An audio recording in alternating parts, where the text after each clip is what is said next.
On this. So welcome to our book club. We are chugging our way through the one thing, and I think we're about halfway almost as I'm looking at this. We've got 4 more book club discussions, and I was looking at this, I was thinking this is really a turning point today. Because up until now, we've kind of talked about like the theory of a one thing, and then we talked about all the misconceptions and the lies. So the fact that everything matters equally, that multitasking is being efficient, which we all know it's not, that we need to just have more discipline and we can just, make things happen, that willpower is always on will call. We need to find balance, and big is bad. So we've talked about like what's not true, right? And what maybe the world around us tells us and what life around us tells us. And now we're like turning a page to start heading into how do we actually like live this out? So today is going to be like really practical and tactical so that we can go, okay, let's take it off the pages of a book and actually start putting it into my life, right? And into the things that I'm working on and the areas that I need to figure out thing.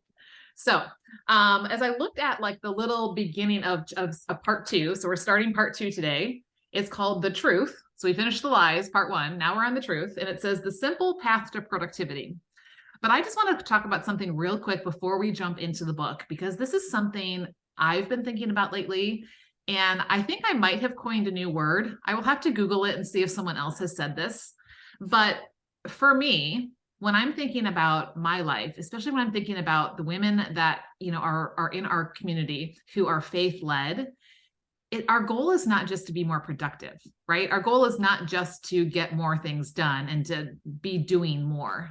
I really think our goal is not productivity, but purposivity, right? So not just doing, but really doing what matters most, right? And really doing those things that are leading to the purpose that God has given us, whether that's as his daughter, whether that's as in a relationship that we have, whether that's in our business, whether that's in our finances, whether that's in our health, whether that's in, just what brings us joy, whether that's in our home, all these different areas. So I kind of thought I'd throw that out there. Like, how could that be a mindset shift for us if we move from our goal being productivity? So I'm not dissing what he has to say here, because I still think this is really valuable, right? From my goal being productivity to my goal being purposivity. Like what kind of comes up in your mind when you hear that, Shana? Since you're here, I get to pick on you. Do you hear any difference? Any kind of a like, oh yeah, I can kind of like, it feels a little different, or does it feel the same to you? It does feel different, but I would really have to think about how it feels different. Yeah, I don't have an answer for you at this time. That's fine. When I think about productive, right? I think about like a factory, right? It's producing, things. And so if they want to increase their productivity, they're producing more of whatever that thing is that they create, that they want to sell, right? And so sometimes I feel like, I know, at least for me, because I like to call myself a recovering to-do list girl, and that means that I do sometimes slip back into the productivity part of things of I want to check boxes. I want to feel like I have accomplished things and I've gotten things to closure and things like that. That sometimes I found my value in the doing, and not in just who I am and in the being, right? And sometimes even in my relationships, like the way that I will care for that person is in doing things for them. And maybe their love language is just, I want quality time with you. Like, and so I can be productive by doing a bunch of stuff for my husband, or I can be purposeful by, so here's his love language. He's like a physical, hands-on, like has to be like touching, doing something. And he loves to be outside, like working on our property. And so if I just, instead of me inside doing all the things to make sure the house is cared for and the food is prepared and the laundry's done and like all those things, if I just literally went outside and just like was like next to him while he was working, that would like speak volumes to him. But my brain goes, that's not being productive, so it's kind of that whole, but what's my goal? Is my goal to be productive and to have all the food prep ready? And sometimes, yes, because when he comes in, I want to be able to like just be able to hang out with him and just spend time with him. So, but sometimes I have to look and go, but what's my bigger purpose, right? My bigger purpose is to love him and for him to know that I really value him. And so maybe that looks like me putting down my productivity to be more purposeful with what's really going to grow our relationship in an impactful way. So anyway, that's my new word, purposivity. I don't know if it really exists, but now it does. So yeah, right. So, and I love this. It's a simple path, right? Because we're all about like who needs more and who needs harder to get there. And yet, I think sometimes we do make things hard on ourselves. So I don't know if you could resonate. On page 99, he tells about how like he just kept working harder. He says, you might say that I started to clench my way to success. I really did. I thought that this might be the way you went through life, with your jaw clenched, your fist clenched, your stomach clenched, and your butt clenched. I was like, yes. Leaning forward, breath held, and body taut, tight and totally tense. I just assumed this was the feeling of focus and intensity as I struggled to live with the lies, right? This approach actually worked, but it also put me in the hospital. Like, have you ever felt like you were just like clenching your way through things and you were like almost like making it harder than it needed to be? And it actually leading to sickness? That's what he says on page 100. Eventually, what did all this get me? What did all of this get me? It got me success and it got me sick. Eventually, it got me sick of success. Yeah. Yeah. I've been there. Totally. Right. I think we Yeah. live in this world where it's so interesting because now we see what other people want us to see, right? Of what other people are doing, right? And so I think it just creates this different standard that maybe wasn't there 5, 10, 15, 20 years ago, right? So then we see everybody else doing it and gosh, well, if they're doing it, I should be doing it. Or, if they can do this, this, and this, then I should be able to do this, this, and this, or, and I just feel like we just kind of keep like we keep doing more, right? Putting more on our plate, putting more in the system, putting more. And what is this ending to? I mean, you look at mental wellness, look at the, look at the percentages of people feeling lonely, people feeling depressed, people feeling not enough, like it has only exponentially gone up. I think the more and more we try to cram into lives, the more we try to do, right? And I don't know about you, but that's not where I want to end up. Then I'm not going to be effective, right, to anybody when it comes down to that. Yep. Here's what I found out. We overthink, overplan, and overanalyze our careers, our business, and our lives. And then we start figuring out that we really don't have to do all that. And here's what I love, and I'd love to hear your thoughts on this. The bottom of page 100, it says, I learned that success comes down to this: being appropriate in the moments of your life. Like, I thought that was a really interesting definition of success. Being appropriate in the moments of your life. So let's kind of like take a minute and kind of like think about it, whether we thought about it when we read it or we're just kind of, looking at it now. What do you think he means by that? What do you think? What does that say to you? Definitely really more, picking your battles. Mm. And that includes things. What is the truly important thing that we can do right now that will change our life versus trying to do everything. Yeah, I think you're spot on, right, with that, which we know is what this is all about. One of the things this reminded me of, I used to be a teacher and I taught 6th grade. And I loved 6th grade because I only had them for 47 minutes. And then the bell would ring and they'd go off to another class unless I had a double block with them. Some kids I had a double block. So I would take a break and then get them back again. But I had very simple rules in my classroom. My rules were this. I wrote this down because I was remembering back to this like poster I had on my wall. So my rules in my classroom were take the right action at the right time in the right way. That's all I expected of them, right? So if it was a time when I expected them to be quietly working on something, then I expected them to be quietly working on something, right? Because that was what was appropriate for the moment. But if it was a time that I had put them in groups and I had given them questions or an assignment to work on together or something like that, it was not appropriate for them to be, still at their own desk doing their own thing. Like they needed to be together. And so I think, that like being aware of like, okay, what is the situation around me? And what is it that is most appropriate for me right now, like in this season? Because think about our lives, right? Like things are always changing. We're growing and changing. Our health is changing. our families are changing, our businesses are changing. And so we have to pay attention as we go, because if we're treating our business like we did, if you treat your kids like you did 10 years ago, right? And now they're like 17 looking at you like, Mom, I'm not 7 anymore. We're probably going to have a little stress, right? We're not going to have a successful relationship. So we can't, do the same thing in our business or our health or other areas, and vice versa. Like, I can't look at my 7-year-old, which my kids are not 7, but you can't look at a 7-year-old and treat them like a 17-year-old, because that's not appropriate for where they are as a 7-year-old, right? So it's saying what is appropriate right now. And I just thought that was a really interesting way of looking at defining success that I've never heard before. Being appropriate in the moments of your life. Which, notice, it does not say making more money, having more time, taking more trips, paying off the debt, like a lot of things that we tend to measure success by. So kind of keep that, in the back of your mind, and just kind of check in and say, am I being successful today by being appropriate in the moments of your life? And then on page 101, he gave this phrase, which I think really kind of solidified this for me. He said, can you honestly say, this is where I'm meant to be right now, doing exactly what I'm doing? Have you ever had one of those moments where you just like, it's almost like everything paused or like went in slow motion, and just in your mind or in your heart, probably you were just like, oh my goodness, I just want to like freeze frame this moment right now, because this just feels so right. This feels like exactly where I'm supposed to be, exactly what I'm supposed to be doing, exactly, Have you ever had like a time like that?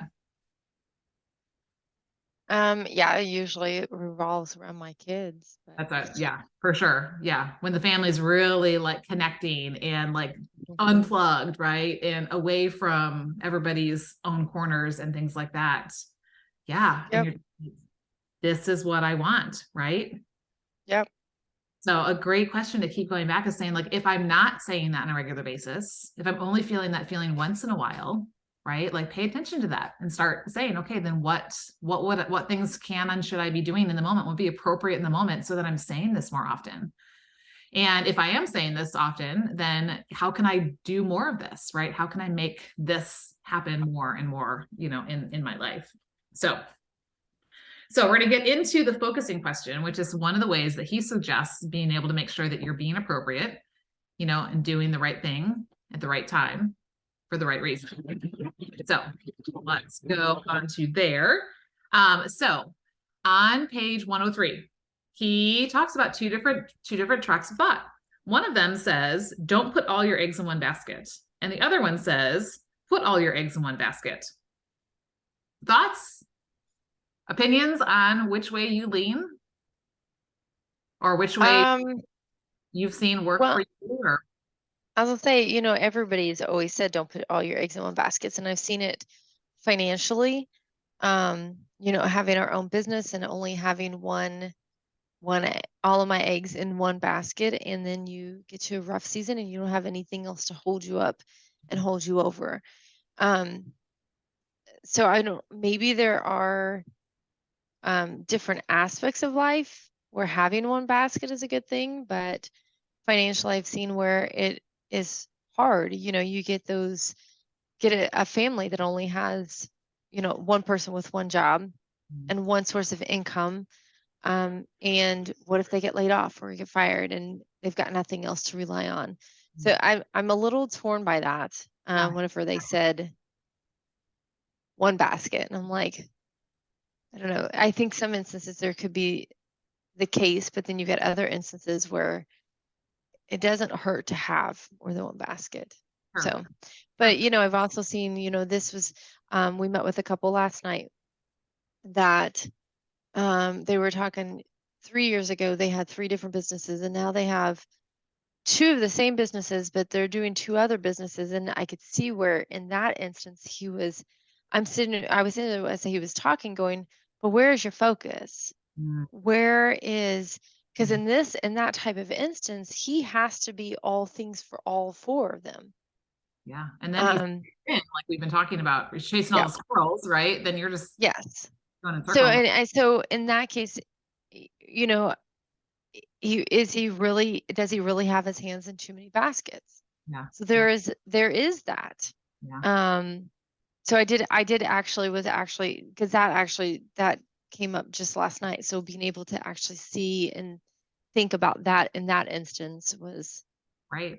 It's a interesting. great application, right, of that. And, I think that, well, one, it reminds me of a chapter we talked about recently, what was talking about balance and how like the big things happen in the extremes, but in those everyday things of life, we can't let it be so much time before we, like you can't let like, okay, I'm only focusing on my finances and I leave my relationships and my wellness off way over here in the dust, right? Like, Yeah. yeah, you can be focused in on that, but I have to keep coming back and keep checking in with those other things, So I think it's knowing what's appropriate, right? And that making sure you don't go too long one way so other things now are falling. However, if you think about, for example, like debt. So, so say you have 10 debts, right? If you pay $100 to each debt extra every month, it's going to take a really long time to pay off that debt. So one of the strategies they teach is snowball, right? So instead of taking $1,000 and spreading a little bit over all 10, you take that $1,000 and you put it into, often it's recommended the smallest one, or the one with the highest interest rate, right? And what's going to happen when you direct $1,000 of focus, right, into that one debt, it's going to get paid down a whole lot faster. And then you snowball that $1,000 plus whatever that payment was into the next one. And then Yep. you're really going to see that happening. So one thing that I think is really interesting is that in the beginning of this quote, I kind of pulled us in at the bottom. So I didn't like purposely focus on this, but he does say this is a condition of success, not survival. Right. And so I think like what you were talking about, like if you only have one income and something happens, that's like a survival issue, right? Yeah. This is, okay, I want to grow. I want to see success. I want to move forward. I've got all my bases covered, right? I've got my baseline, my foundation. So I know this is solid. Now, where can I put some extra focus so that we can really move forward in this area? So maybe that would make it a little bit different, where, yeah. So like, for example, your situation. I've talked to lots of women who have online businesses and have multiple online businesses. I'm like, I don't know how you do that. How do you really give your focus enough to any of them to really see the growth and the results? Right. Yep. And sometimes you can grow something to a certain point and then it kind of runs itself and then you're able to, put your next focus on the next one. So it's not that there's never a place for that, but yeah, it's just interesting because like you said, we've always heard, don't put all your eggs in one basket. That's what they always say, right? Whoever they is. And yet most people are not successful to the level that they want to be. So then we have to go back and say, well, is this advice really working? So Yeah. that's where it kind of comes into this focusing question, right? And so this focusing question, again, is not going to be about survival things. Okay. We want to make sure those all 8 areas in our life. So our faith walk, our family, our friendships, our service, our stewardship, our wellness, our passions, and our dwelling, they've all got a baseline, right?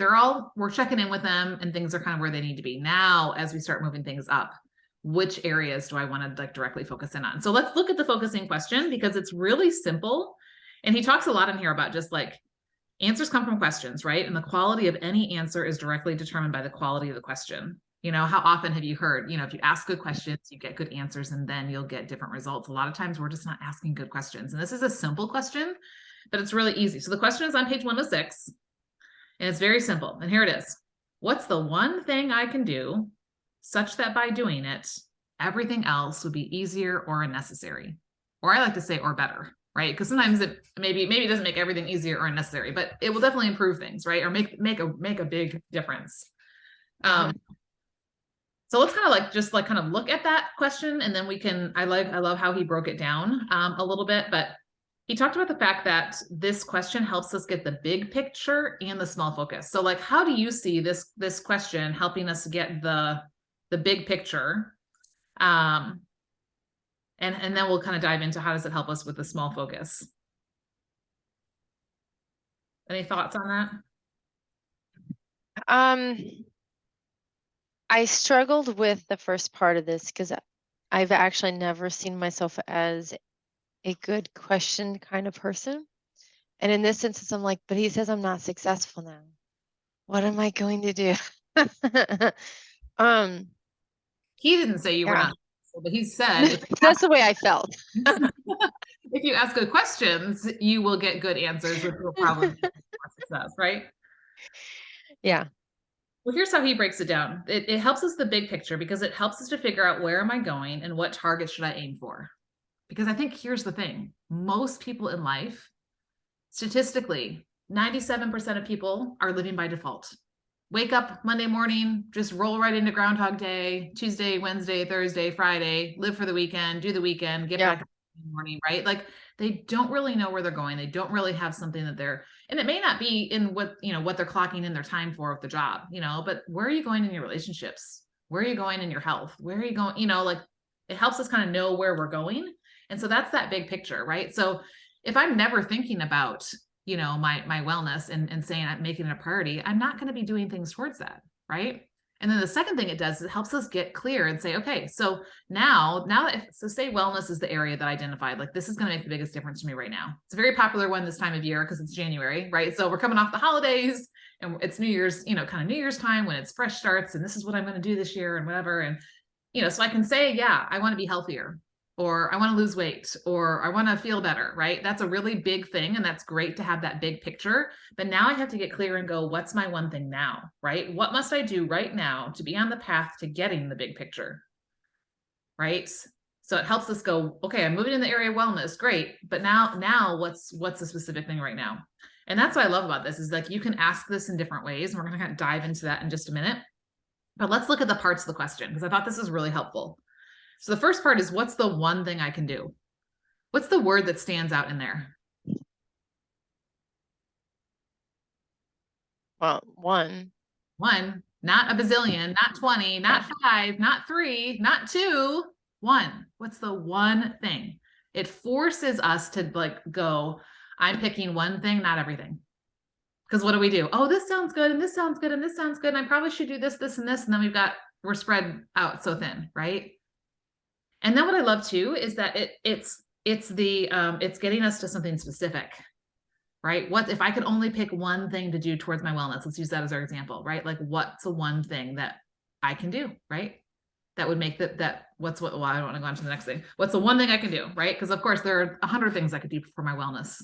But if I'm not forced to make a decision, then I will just kind of keep like, what am I thinking of? Treading water, right? Like I'm not really going anywhere. I'm just like kind of hanging out in this wellness pool, right? So I want to know what my one thing is. And I love this part too. The kind of stuff to me is, what's the one thing I can do, right? Like this puts this on me, right? I'm not waiting on somebody else.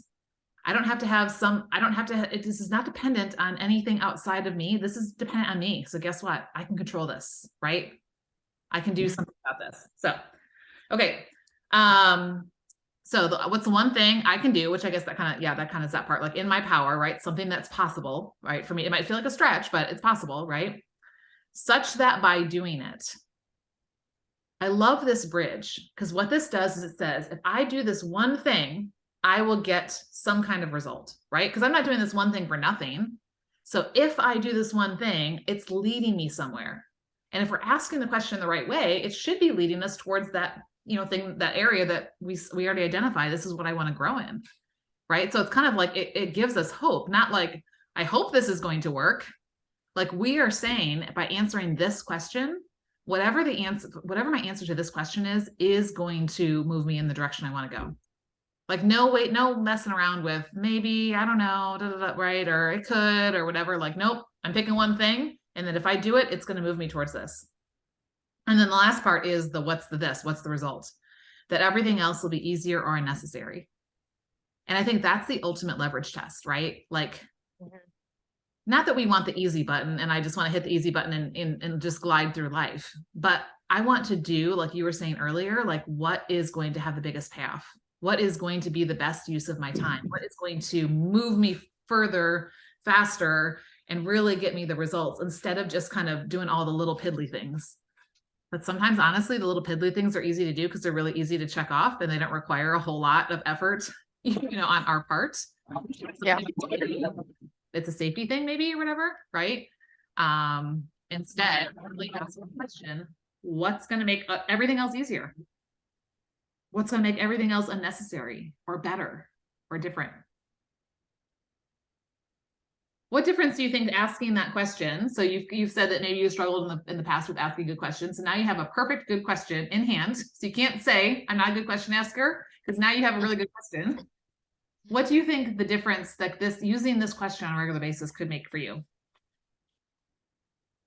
Well, I mean, really just defining what I truly need to be doing for sure. It comes back to that success definition. What's appropriate in the moment, right? If I'm asking this question, I know that I'm doing what I should be doing at the time that I should be doing it and in the way I should be doing it. And I know based on the question, it's going to move me towards growth in that area. Like that's a guaranteed thing because your answer to this question will not move you backwards. Your answer to this question will not keep you at neutral. Now, it may not be the end all. There may be something you come across down the road that will even get you make things easier or make things more unnecessary or make things even better, right? So it doesn't mean like I've arrived, but it's going to move you like in that direction that you want to go way more than anything else that at the time you can think of.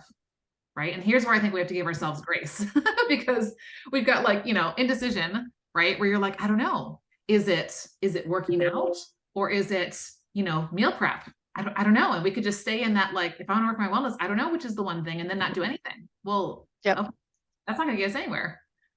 Right. So sometimes it's just like, okay, I'm just picking one. I know that this one, it feels a little bit more like the scales maybe tip that way. So that's the way I'm going to go. And then start making this a habit, which is what we get into in chapter 11, the success habit. A habit is something we repeatedly do, right? It's a way of life. It's something we do like almost on autopilot without thinking, right? And that's what he's challenging us to do is to ask this question all the time,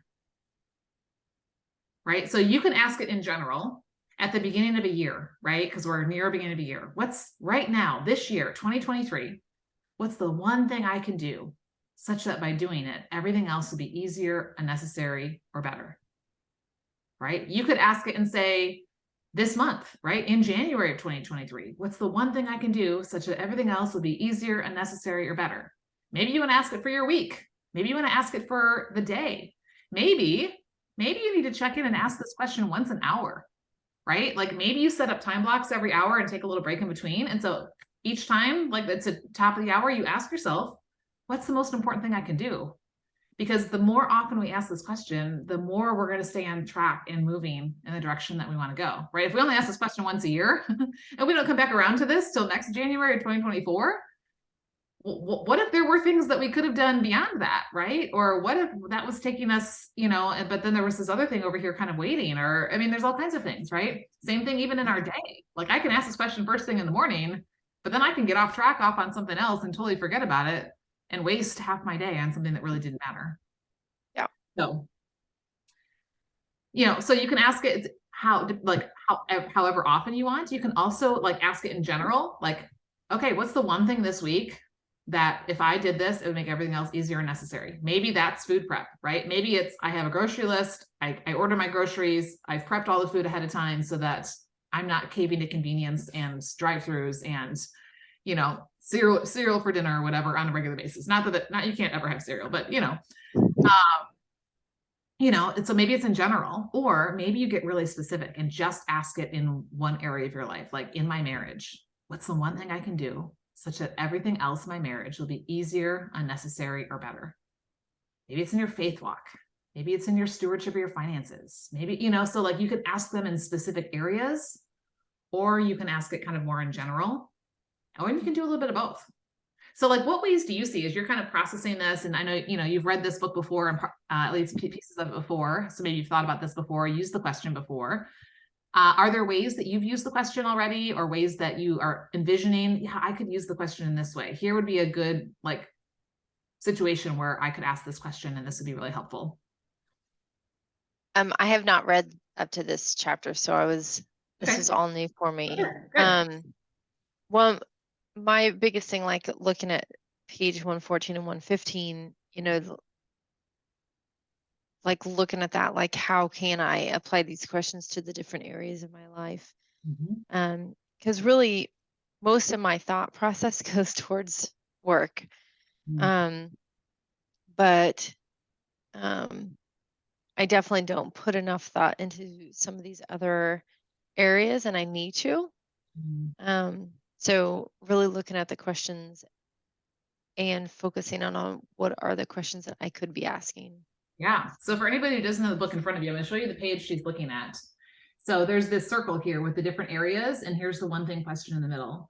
And what I love about what you just talked about is that, yes, your work, because you own a business, is like top of mind and is a big thing of your day, right? But guess what? Yep.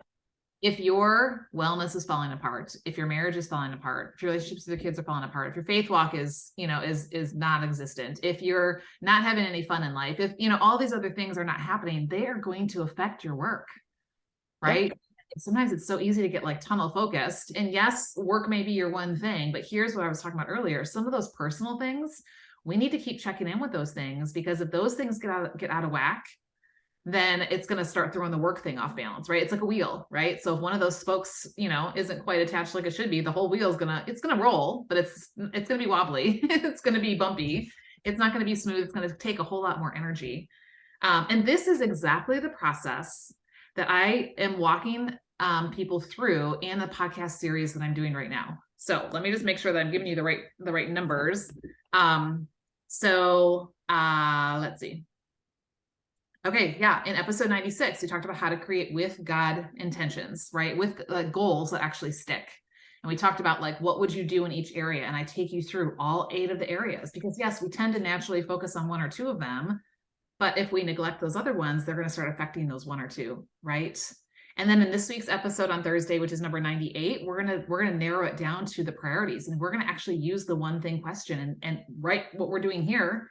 We've already come up with some ideas. The challenge, the homework in the podcast last week, this is kind of like a workshop style one, was to come up with 3 things that you can do in each area. So you'd have a total of 24.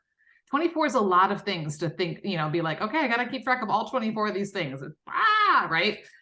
But what if you what if you go through that and ask the one thing question for each area, right? And say, so of these 3 things that I put in my area of wellness, which is the one thing that if I do this will make everything else easier, unnecessary, or better, right?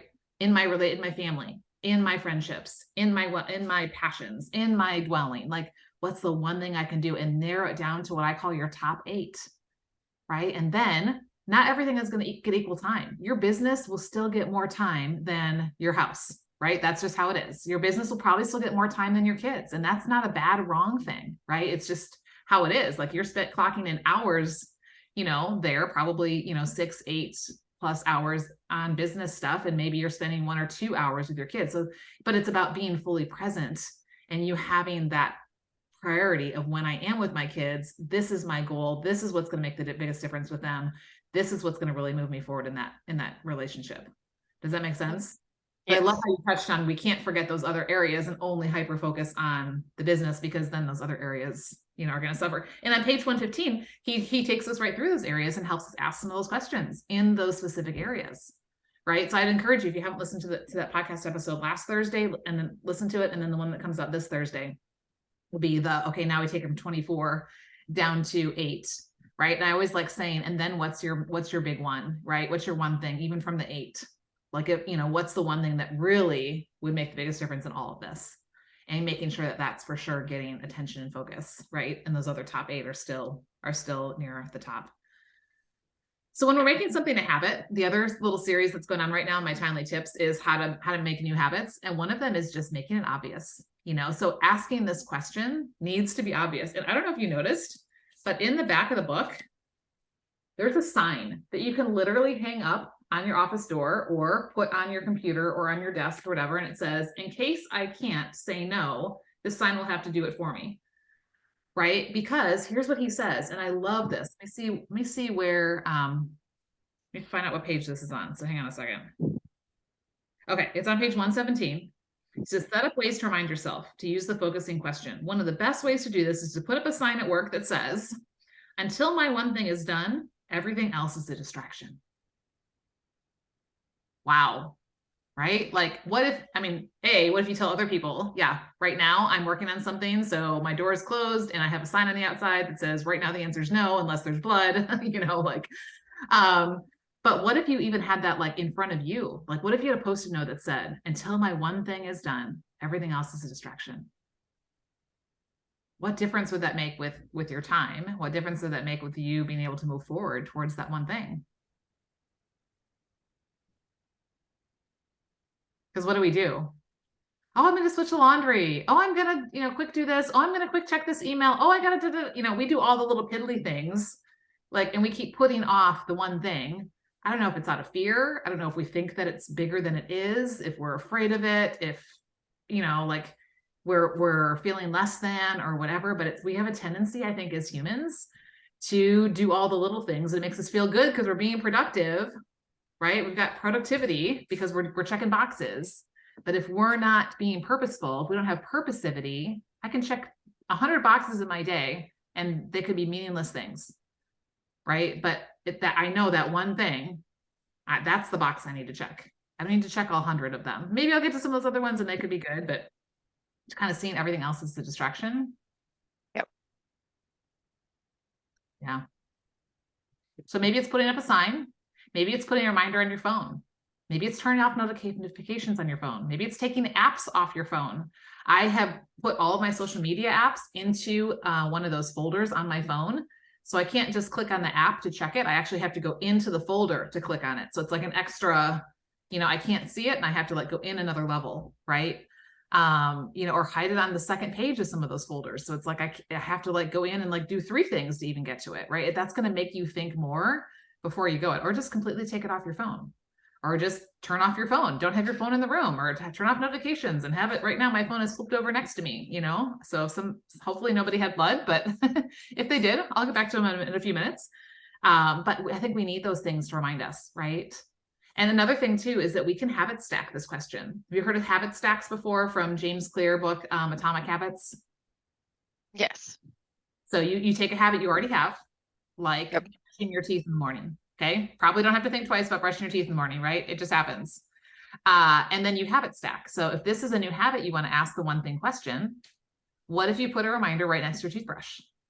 So every time you go to pick up your toothbrush, as you're brushing your teeth, you're asking yourself, what's the one thing I can do today? What's one thing I can do in the next hour? What's the one thing, right? Decide your time frame such that everything else will become easier or unnecessary, right? And so if we want to make something a new habit, I think sometimes it really helps to attach it to something that already is a habit. So that way we can, we'll start, and then it will become a habit, right? It will become the thing that we start asking. Or maybe you put a reminder on your phone that maybe an alarm goes off every hour, and that's your reminder to stop whatever you're doing and ask yourself, even if you're just hanging out with your family, what's the one thing I should be doing right now? Am I doing the right thing in the right moment, right? In the right way?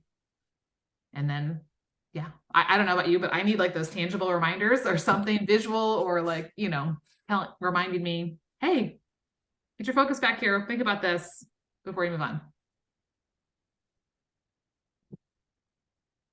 I get pulled in so many directions that even having that sign up, I think would frustrate me. So I'd have to refocus my focus to not get frustrated over that sign, because then I would not feel like, I don't know. I have a lot of thoughts going through my mind. Let's talk about asking good questions. Okay. I'm feeling frustrated by the fact that I'm telling myself that I need to focus on this one thing. The problem is not everything, but there's a lot of important things. And then so they can't, we've already gone to the lie. I know. Not everything matters equally. And we're talking about what matters in the moment. So yes, there may be a lot of important things. And sometimes we just have to make a decision. And sometimes there are 2 things that are right there, or somebody else thinks their thing is way up here, and right. And we can, and this is in no judgment way at all, because I've totally been there, right? Like we can say, well, yeah, they all matter, or all these things are important. Yeah, but guess what? When I've done that, then nothing got done. Nothing was getting my focus. And then I was more frustrated. So I think the first question to ask yourself when you're noticing yourself, whenever you notice any emotion, particularly one that's a negative one, right? So if you're noticing, like we talked about before, this feels amazing, right? Ask yourself, why does this feel amazing? Why does it feel like I'm doing what I should be doing, who I'm supposed to be doing it with, right now, whatever. Ask that question, and then ask, how can I do more of this? How can I make this more a part of my life, right? But the same question needs to be asked of those negative feelings. Like, feelings are just flags, right? They're just like road signs that tell us where we are in life, right? I'm feeling frustrated. okay, let me push pause for just a minute and ask myself, why am I feeling frustrated about this? Why am I feeling frustrated that I have to choose the most important thing right now? And really give yourself a couple minutes to answer that. You may feel like I don't have 2 minutes to answer this. Well, guess what? You're going to waste more than 2 minutes trying to do it all. So push pause, ask the question, and then based on your answer, and that's what all of chapter 12 is about, is finding good answers, right? Ask the question, find the answer, and then let that move you forward and make the best decision that you can with the information that you have right now. Right? Because you may learn something an hour from now that would have made you make a different decision. But guess what? You can't control that in this moment. You may learn something a day from now, a week from now, a month from now, a year from now, 10 years from now, right? There may be some new advanced technology that comes on the market that wasn't there before, or some new connection that you meet that could change things, or whatever, right? But like, I feel like we just have to go, what's the best decision that I can make right now based on what I know that's going to move me forward? And here's what I love in chapter 12. He said the number one thing that you need to do. Let me find out where this is. Let me see if I wrote this down. Okay, page 125. He said the first one. Okay, here it is. Second paragraph. By default. Okay. Let me just back it up. Anytime you don't know the answer, your answer is to go find your answer. In other words, by default, your first one thing is to search for clues and role models to point you in the right direction. The first thing to do is ask, has anyone else studied or accomplished this or something like it? The answer is almost always yes. So it begins by finding out what other people have learned, right? So if you're ever in this place where you're like, I don't even know what my one thing should be. I've got this and I've got this. Find somebody who's a little bit further down the road than you are in that area that you're working on. Right. And pay attention. Maybe you're just watching them and observing them. Maybe you actually ask them, if you can ask them some of those questions, like, how did you differentiate? Where did you put your focus? Is that what you wish you would have done? Like, are there things you wish you would have thought through when you were back at the stage that I'm at? Like kind of let someone else's hindsight be your foresight, learn from their mistakes and not have to go through and shorten the learning curve. I'm really big on shorten the learning curve. Don't have to figure it all out by yourself if someone's already figured it out and they've made the mistakes and wasted the time, right? Or ended up where they didn't want to be. So that's just a great thing. If you're like, I don't know. Okay, well, here's another one. I love this. So there was a podcast I listened to for a while, and she would always ask this question. If she asked a question and somebody said, I don't know, her response was, so if you did know, what would it be? Because here's the thing. Sometimes we just say, I don't know to a question because we don't want to stop and think about the answer. And so it's just our knee jerk, I don't know, right? And so then we just go on with whatever we're doing, as opposed to going, no, I really am going to answer this question. So most people, if you ask, like, if you really knew, what would it be? They could come up with an answer. Usually it's just our laziness or us not wanting to take the time or whatever to go there. And I want you to look at successful people. Are the people who have the life that you are, in that area, right? Are they saying yes to everything at once? Are they letting other people barge in all the time? Are they letting everybody else's priorities be their priorities? And if they are, great, follow them. But chances are the person who is where you are growing to be is probably not doing it that way, because that's how they got there, and so follow that example, follow that lead, right? Yep. Yeah.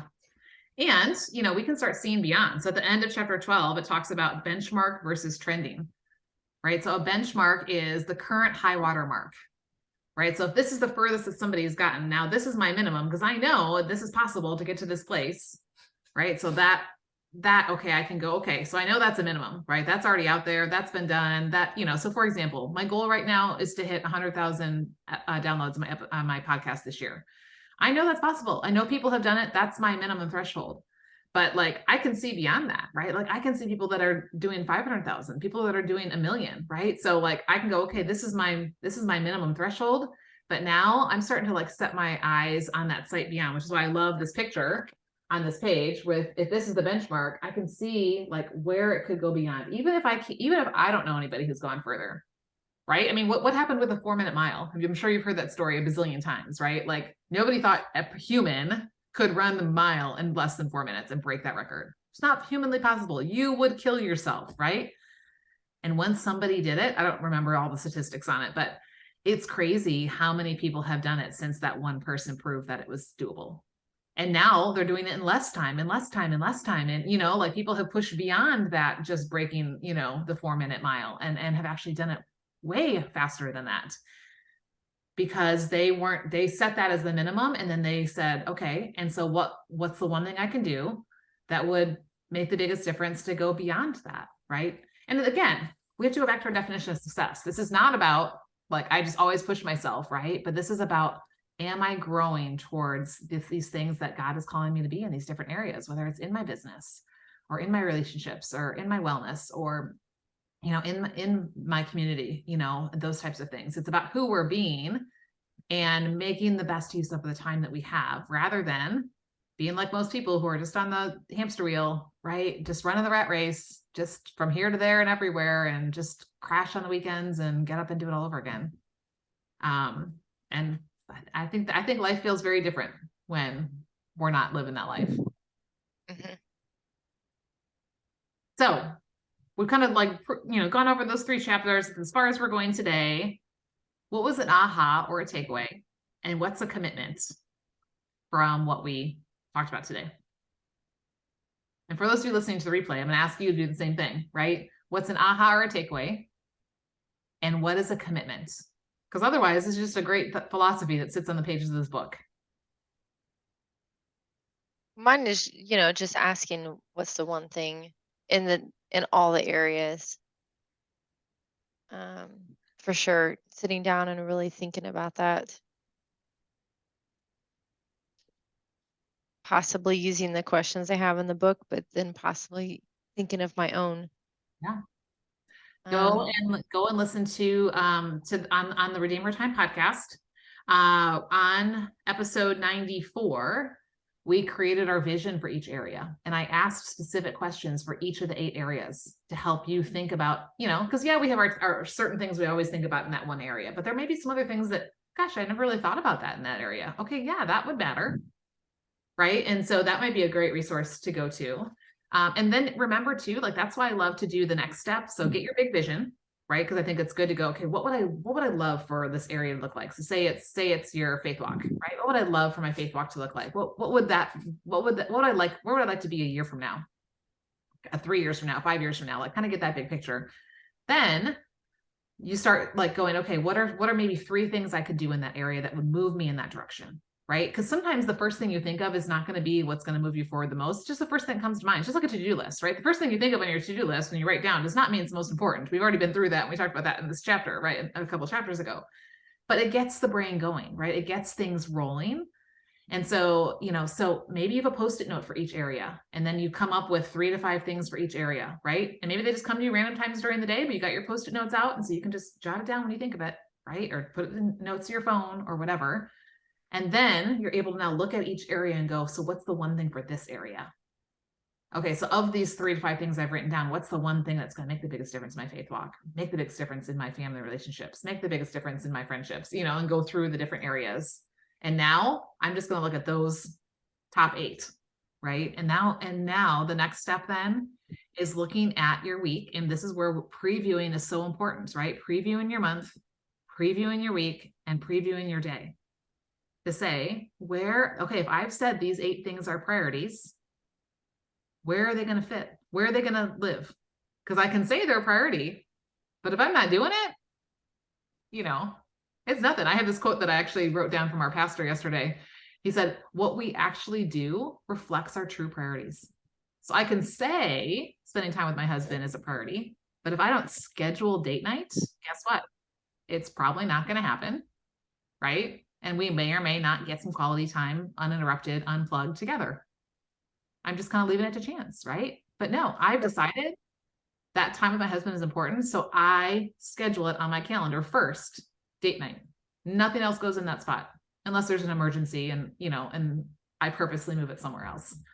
So that's the process. So maybe go back to episode 94, because I asked some of those really good questions And then in episode 95, we start going, okay, so what are 3 things in each area? I'm sorry, 96, because there's a Tuesday, Thursday thing that's starting to happen now. And then in 98, this week, we're talking about, okay, now which is the one thing in each area? And then we get to the next one at the end of the month, we're going to go, okay, now how do I fit this into my already busy life? And keep coming back to the question, right? I love this question. Put this question on a Post-it note. The question is so simple. What's the one thing I can do such that by doing it, everything else will be easier, unnecessary, or better? And see what difference it makes, right? I love it. So speaking of which, we've got Power Hour coming up next week. So a week from Thursday, we have Power Hour. It's a great time to bring a one thing with you. It may not be, your one thing for the week. It may be your one thing for that hour, but that's happening on January 19th at 12 Central. And then we have our next book club discussion on the 23rd. And we're going to be talking about, I love this, the 3 Ps: living with purpose, priority, and productivity. So they did get purpose in there, as well as productivity. But yeah, that's where we're headed. So very cool. All right. Good. Thanks for being on live today. Oh, the other thing I was thinking about, some people always ask, and if I haven't told you yet, this board behind me that I'm pointing to are people's one things.